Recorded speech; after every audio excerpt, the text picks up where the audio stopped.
இன்று காலை சிதம்பரம் அருகே அண்ணாமலை நகர் காவல் நிலையத்துக்கு எல்லைக்கு உட்பட்ட மீதகுடி என்ற கிராமத்தில் வந்து காலையில் ஒரு சுமார் 7 மணி அளவில் வந்து ஒரு இளம்பெண் வந்து அதை கம்பியால் அடித்து ஹாஸ்பிட்டலுக்கு சென்றதும் இறந்து விட்டாருங்க.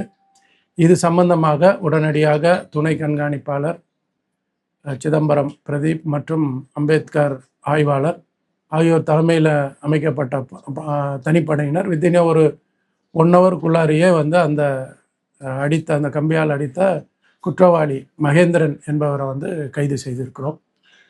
விசாரணையில் என்னென்னா 2 பேருமே ஒரே ஊரை சார்ந்தவர்கள்.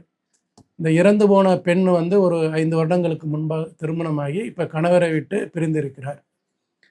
ஸோ இந்த குற்றவாளி மகேந்திரன் என்பவர் வந்து விவசாயி ப்ளஸ் இந்த ரியல் எஸ்டேட் பண்ணுறாரு. சில இந்த பணம் பரிமாற்றங்களாக அப்பப்போ காசு கொடுத்து இது பண்ணுறதெல்லாம் பண்ணிகிட்டு இருக்காரு.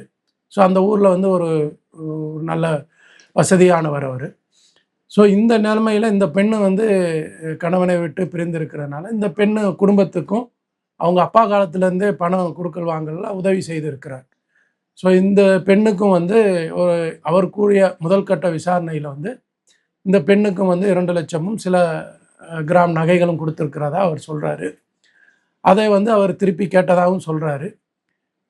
இன்னொன்று, இந்த பெண்ணு தனியாக இருக்கே, இந்த பெண்ணுடன் தொடர்பு ஏற்படுத்தி கொள்ளலாம் அப்படின்ற ஒரு நோக்கமும் அவர்கிட்ட இருக்குது. ஸோ அதனால் வந்து இவர் வந்து ஊர்களில் வந்து ஸ்ப்ரெட் பண்ணுறார். இந்த மாதிரி அந்த பெண்ணுக்கும் எனக்கும் தொடர்பு இருக்குது, அதனால தான் காசுலாம் கொடுத்துருக்கேன் அப்படின்ற மாதிரி சொல்கிறாரு. இதை கேள்விப்பட்ட அந்த பெண் வந்து ஒரு 3 மாதங்களுக்கு முன்பு காட்டுமன்னார் கோயில் வரவழைத்து ஒரு வீடியோ ரெக்கார்ட் பண்ணுது. வீடியோ ரெக்கார்டில் வந்து இந்த மாதிரி உனக்கு எனக்கு தொடர்பு இருக்கா சொல்லு அப்படின்ற மாதிரி, இல்லை நான் போய் சொன்னேன் அப்படின்றத ஒரு வீடியோ ரெக்கார்டை பண்ணி அந்த பொண்ணு இவரோட செல்ஃபோன்லேயே வைத்து இருக்கிறது. ஸோ அந்த செல்ஃபோனை வந்து மறுபடியும் இங்கே வந்து ஊரில் வந்து சொல்லி அந்த செல்ஃபோனை வாங்கி அவர்கிட்டயே மகேந்திரன்ட்ட கொடுத்துட்றாங்க. பட் இப்போ ஒரு 15 நாட்களுக்கு முன்பு அந்த வீடியோ எடுத்தது வந்து வாட்ஸ்அப்பில் உள்ளூரில் ஃபுல்லாக ஸ்ப்ரெட் ஆகுது.